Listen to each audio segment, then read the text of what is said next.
Boom. Testing. Here we go. Hey guys, SuperGadgetGuy here. Uses a spot welder welding lithium-ion batteries. I don't know why I started watching that, but so this week didn't see much interesting news, at least news to me. Tech news. Let's focus on that. I know Prince passed away. Not even a music fan, but it's just sad to see someone only 57-year-old passed away. And so let's move on from that. So Intel IDF in China earlier this week, they announced a shift in focus to Internet of Things. Basically, make traditionally not so smart things smart, right? For example, your internet connected coffee maker, refrigerator, appliances, regular household item. They're focusing on that. So more of the low power consumption integrated system on the chip type of thing. They're shifting to that due to the stale sales of desktop computers, because a lot of the computing power has shifted to the cloud source. So there's but people are replacing their personal computer less frequently now, because smartphones, tablets are taking their share of computing power. As a result of that, they're laying off 12,000 employees. It is just sad to see a tech giant like that laying off essentially about 10, 11, 12% of the workforce. And so it will be interesting to see what they will come out of that restructuring. Not just a cost saving, but I hope they are able to shift themselves. It's also interesting to see that NVIDIA is moving to the high-end market with their artificial intelligence focused and their chip. Their AI server cost about $250,000 to their manufacturing, so they can focus more on design of it and not worry about building next generation 10 nanometer fab at upwards of 10, 15, 20 billion dollars. And Intel are still doing that, and they need to make sales of a lot of processors so that $20 billion cost of the fabrication plant can be distributed among 30, 40 million processors, so that it will offset some of that cost. But since NVIDIA doesn't have to do that, they don't have to worry about it. They can do focusing on high margin, high priced, smaller volume processors. So I guess that's the rationale behind why Intel and NVIDIA choose to do different path. Second bit of news that's interesting is Cherry MX, the Cherry keyboard switch manufacturer. I know my video about the keyboards between Razer and Logitech is showing I made quite a few major mistakes on that one, but I decided to leave it up. So so that reminded me I need to do more research before I doing any product reviews. So Cherry MX released a new switch. It's a silver Cherry MX silver switch. It has a shorter travel. I think it's 1.2 millimeter compared to their current shortest, which is red. I think at 2 millimeter travel, and it's a linear switch, so it doesn't have the break or sound of the Razer. Let me see if I can. It's much louder, and then it has that break. I don't know if you can hear at the end. That little pop at the end from a Razer. I prefer not the Razer. I prefer the blue switch.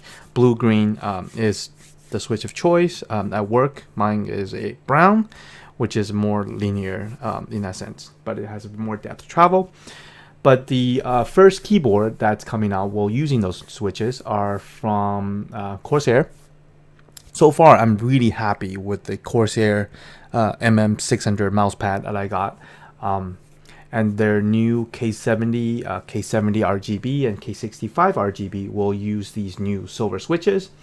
Like I say, they are supposedly faster, so people who like to touch type or likes gaming they're quieter, probably should go for those. But personally, I will probably switch my current Razer Black Widow Ultimate to a Black Widow Tournament Edition Chroma, because I really like the form factor and I really like the clicking sound. Don't know why. That's really it, the tech news for this week. So let's move on to the next segment of the video. Is beef jerky time. This is another bag from my Amazon beef jerky. This is the ballpark.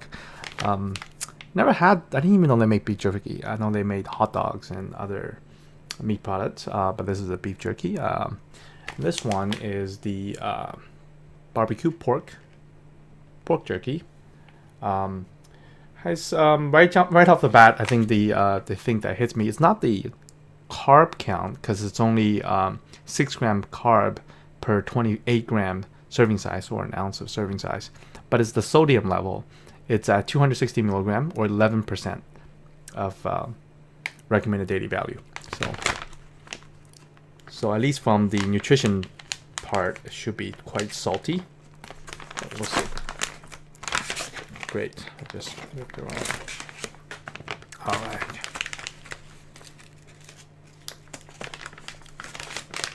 And I just screwed this up completely, didn't I? Okay, what's this? Okay, it's a failure on my part, so I'm just gonna cut it out. I can smell it. It smells great. Because it definitely has a self-sealed bag. I just want to make sure to seal this back in. So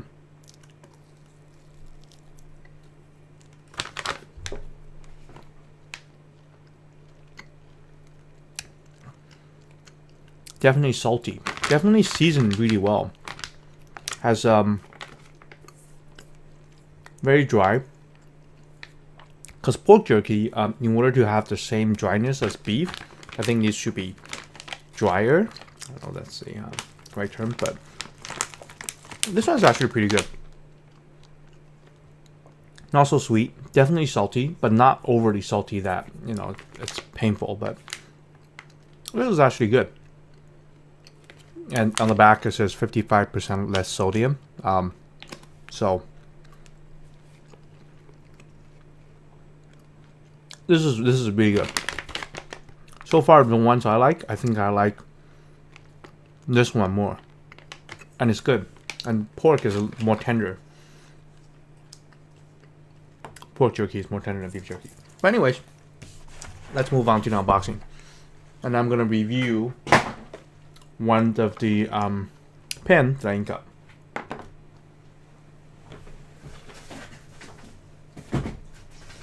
So I don't think I did unboxing here because I didn't buy it through mail order. I bought it at store.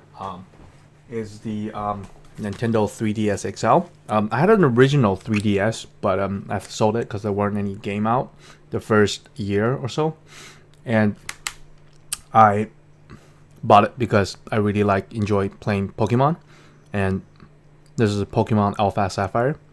I really like that game. Don't know why, but you know, it's just relaxing. It's not challenging. It's relaxing. And one of the problems at the store is they don't sell chargers. And I bought a generic charger for $5, but they don't have any Nintendo chargers. Not a big deal. And on Amazon, I saw they have a USB based charging cable. Again, this is not Nintendo's, because I have a 10-port USB desktop charger. This way, I don't have to have another power brick. Why is this thing have a self-sealing bag? It's not like I'm gonna use this for storage. I might just have to rip it. So it should show you. It's actually a 2-pack for $8. if they have these at the store, I would be more than happy to buy them. I think they're about a foot long of cable length. I could do shorter. And you can see on one end is the special proprietary connector for Nintendo 3DS or 3DS XL. And on the other one just USB, and they give two, so I can have one at home, one either in the car or at work, and charge it. So far the battery life on that thing is fantastic, but this way I hope it actually reduces the desk clutter, but I'm not sure. And I can just set it, maybe I'll rip it apart, one of them, I haven't decided yet, and then print like a 3D docking station, use a 3D printer, print a docking station for the 3DS. But anyways, pretty good value. I mean, $4 charges the damn thing, because you know, I wish Nintendo would include one of those, because I'm sure the cost of producing this is probably $1. Nintendo actually include one of these USB to 3DS charging cable with their 3DS XL game console. That'll be the best. One more item from Amazon. I think it's Tuesday. Amazon had this sale. Please don't stop the sale. This is terrible packaging. Basically, the bubble wrap does nothing. But anyways, this I don't know the naming. I think this is the Amazon Tab Echo. Anyway, so I think this is the Tab. Let's see if there's a label. So finally, not a white box. It's actually a black box. It says Amazon on it. Let's see. It has a little pull tab from the top. So let's just pull it. Now what? Oh, this one on the bottom too. So this thing just slides out. Great. Okay, certified frustration-free packaging. Thank you. And then just have dotted line. Nicely done, Amazon. Still not a single label on the item. I think this is the tab. This is the Amazon voice assistant smart home version, but this is the portable version. Oh, there is a charger stand in it, and the inside's all blue, so it's a black cardboard box with Amazon logo everywhere. But where's the charging part? So things to try: you can have voice to play music, discover music, podcast, shopping list, weather, news, and this should work with the Ecobee. So I think as everything is in the accessory box. So here's the item. All comes in black, but they do sell the sleeve that's come in different color, but that sleeve is $20. So the cost of the sleeve is not an issue, but it doesn't work with the cordless charging. Just show you. Should be in here somewhere. You pull this out, but how do you open this box? Okay. Yeah, I wish there was something to show. That's completely black. Okay. So it includes a cable, USB to micro USB. Thank you. Standard. A base station that's fairly dense. Has Amazon logo on the bottom.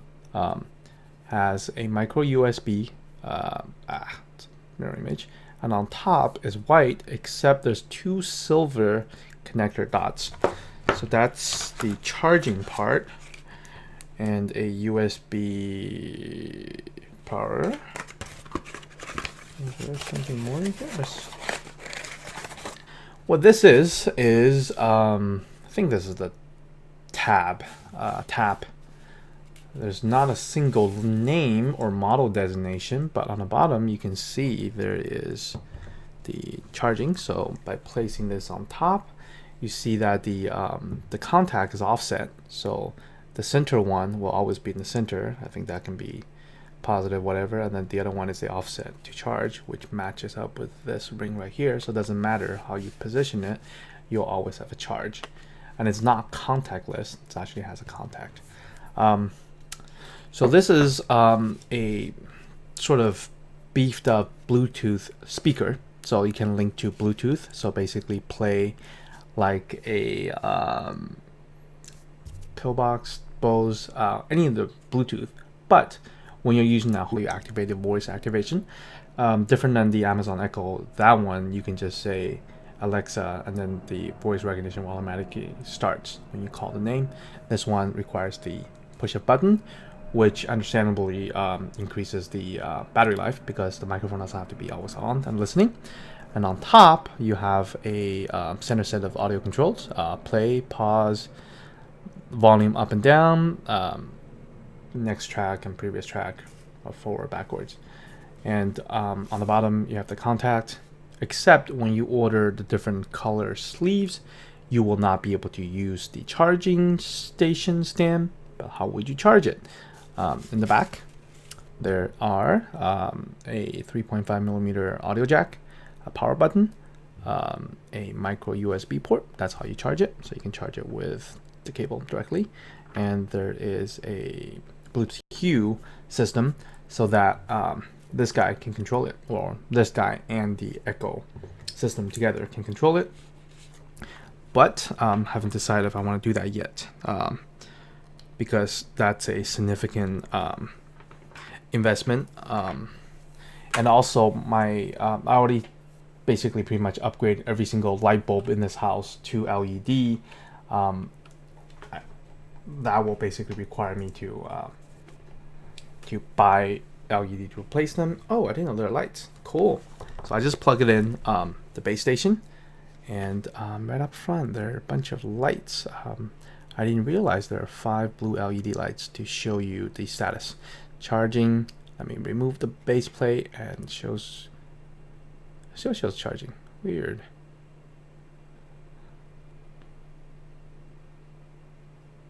Huh. Anyways, I thought it would show you the remaining charge. Maybe it does, but I have to set it up. So this is pretty cool. It's actually a Bluetooth speaker with built-in Wi-Fi. Hello.